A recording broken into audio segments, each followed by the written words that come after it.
Bonjour, dans cette vidéo-ci, je vous montre comment faire un bon long warm-up pour s'assurer d'être bien étiré. On a 3 étirements, plusieurs exercices après pour être bien prêt, avoir toutes les jambes étirées. Donc avec ce warm-up-là, vous allez être prêt pour wall ball, pour partie, pour pratique, pour juste un entraînement comme aujourd'hui avec notre bâton.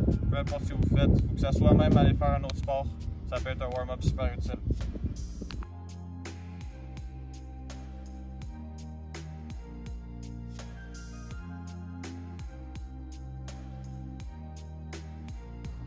Donc le premier étirement, on veut commencer avec un 90-90 qui est un 90 degrés des deux jambes. Non, on veut s'assurer que notre jambe droite, la cuisse va vers l'avant, notre tibia est en 90 degrés. Jambe gauche, notre cuisse va comme ici sur la ligne jaune avec notre tibia 90 degrés. On veut avancer notre corps vers l'avant, on le penche. Une fois qu'on trouve la tension dans notre fesse, dans le bas de notre dos, on garde cette position-là pendant une quinzaine de secondes. S'assurer de rester grand, d'avoir le chest haut, prendre des grandes respirations. Une fois que ça c'est fini, on veut tourner notre corps vers notre jambe arrière, aller chercher notre jambe arrière. Encore rester grand.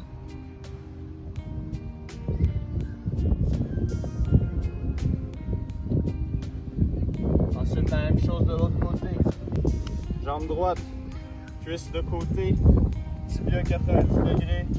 On penche notre corps en avant, trouve la tension dans notre fesse, dans le bas de notre dos. On reste grand, poumon ouvert, on reprend les grandes respirations. Une fois que ça c'est fini, on va chercher notre jambe en arrière. On essaie d'aller la chercher le plus loin possible. On étire, on étire. Le deuxième étirement, on appelle le Adductor Rock Back. Donc on veut s'assurer de se mettre sur nos deux genoux, sur la pointe de nos pieds, sur nos deux mains. Les deux mains largeur des épaules. On prend une jambe, celle que vous voulez, on l'étire sur le côté. On veut s'assurer d'avoir le pied plat. Donc on veut que tout notre pied touche à terre. Vous pliez votre cheville, des fois rapprochez un petit peu votre pied si vous avez besoin. Une fois qu'on a cette position-là, on veut essayer de pousser la cuisse vers le bas pour étirer le dedans de la cuisse ici. En faisant ça, on recule vers le bas avec nos fesses, on va toucher à notre talon. On fait ça 5 à 10 fois de chaque côté.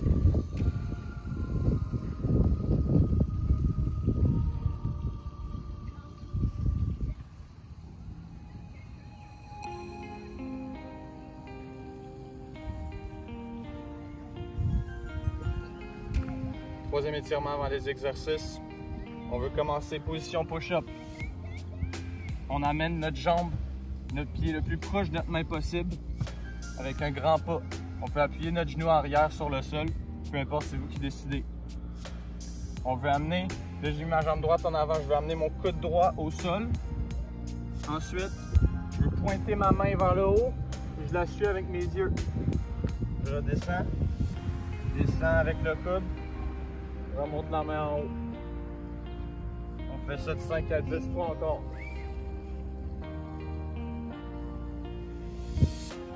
Pour la transition, même chose. On se remet en position push-up, grand pas vers l'avant, met le genou à terre, descend le coude, remonte.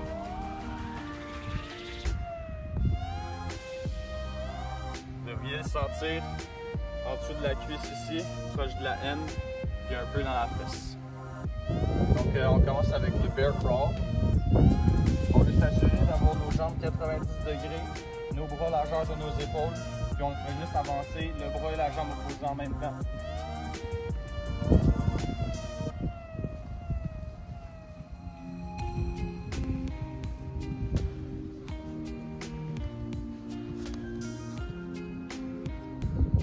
Deuxième exercice, le inchworm. S'assurer d'avoir les jambes droites, les mains qui touchent le sol en tout temps. On avance nos mains. On va en position cobra, les hanches sur le sol, la tête qui regarde vers le haut. Ensuite, on revient en position push-up. On ramène nos jambes en les gardant droits avec des petits pas. On avance, cobra, position push-up, on avance nos jambes.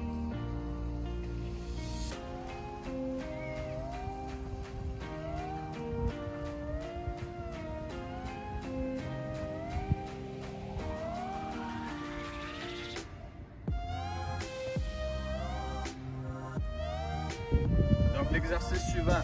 C'est une modification du genou haut. Donc on veut amener notre genou haut, mais on ne veut pas y aller rapidement. On veut amener d'un côté, redescend, ramène de l'autre côté. Donc on commence à étirer nos cuisses, on commence à réchauffer, à les faire travailler un peu. L'autre modification des genoux hauts. On veut lever notre genou, mais y aller avec un saut.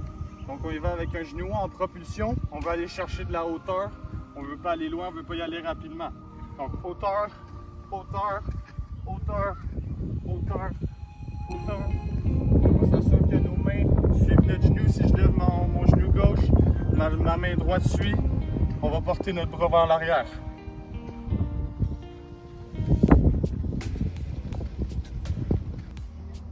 Ensuite, là, on peut y aller avec le genou haut classique. Les genoux rapides vers le haut, on s'assure que nos mains suivent.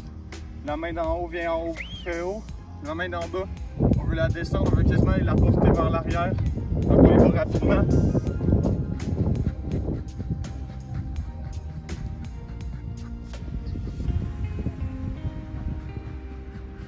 Donc on suit ça avec un butt kick, un talon-fesse. On veut s'assurer encore que nos bras suivent les jambes, c'est le plus important. C'est là qu'on va chercher notre vitesse.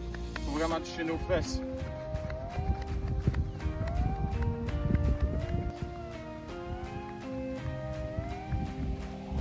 Ensuite, on y va avec un pas chassé modifié un petit peu, pas ce qu'on fait d'habitude. Donc on va commencer pas chassé, on ne veut pas y aller rapidement. On veut étirer nos bras en même temps. Donc en 2 pas, je monte mes bras. En 2 pas, je les laisse tomber vers le bas. Faut vraiment s'assurer de les laisser tomber. Tout étirer notre haut de corps, le lousser, le mettre prêt pour l'entraînement.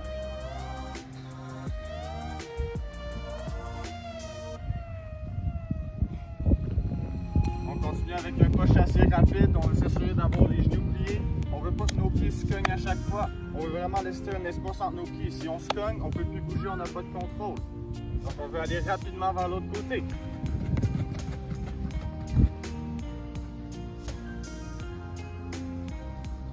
Ensuite, on veut y aller avec un chassé croisé, un carré au pes, sinon. On veut s'assurer que la jambe qui croise, on veut la monter super haut pour aller croiser. On ne veut pas faire des petits en avant de nous. On monte super haut, on va la croiser. On s'assure de respirer à chaque fois.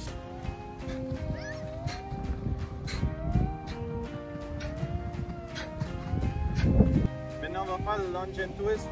On veut s'assurer vraiment d'avoir les deux jambes 90 degrés, de tourner du côté opposé de la jambe. Donc la jambe, je fais le 90 en avant, je vais tourner de ce côté-là. Comment s'assurer d'avoir mon torse vers le côté. Une fois que ça c'est fait, on remonte. Je peux avancer 2-3 pas de l'autre côté.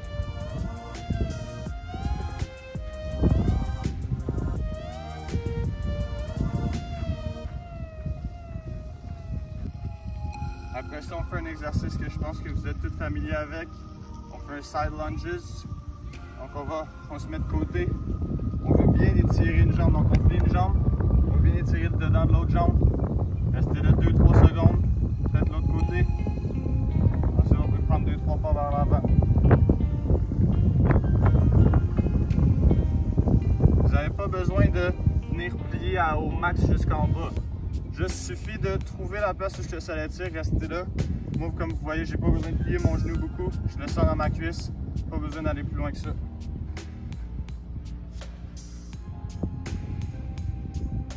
S'assurer aussi toujours que nos pieds sont plats. Je veux pas de pieds qui tournent comme ça. Là, il n'y a plus d'étirement. S'assurer que nos deux pieds sont plats.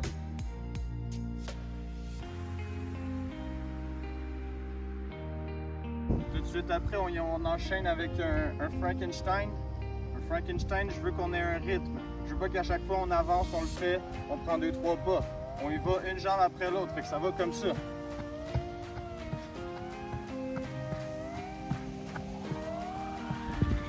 Sweeps.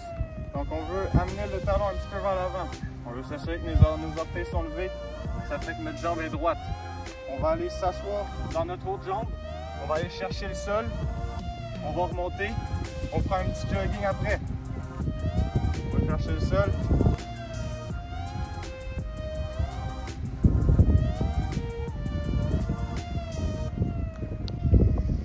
Allons-y avec le airplane. Donc on veut garder une jambe au sol. L'autre jambe, on va vouloir créer une ligne droite avec notre corps et notre jambe. on va chercher avec notre main la jambe qui est au sol. Ça. Ensuite, en même chose, on va chercher un petit rythme comme tantôt.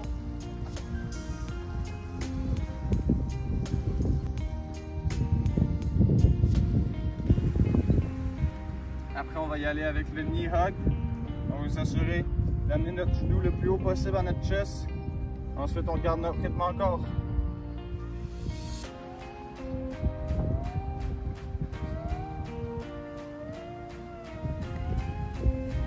Pour continuer, on y va avec le reach. Donc, on veut aller chercher notre jambe avec notre main opposée en arrière de notre corps comme ça. On veut tirer le devant de notre cuisse. Avec la main du même bord de notre jambe, on va chercher le plus haut possible. Puis après, on va lever sur le bout de nos orteils.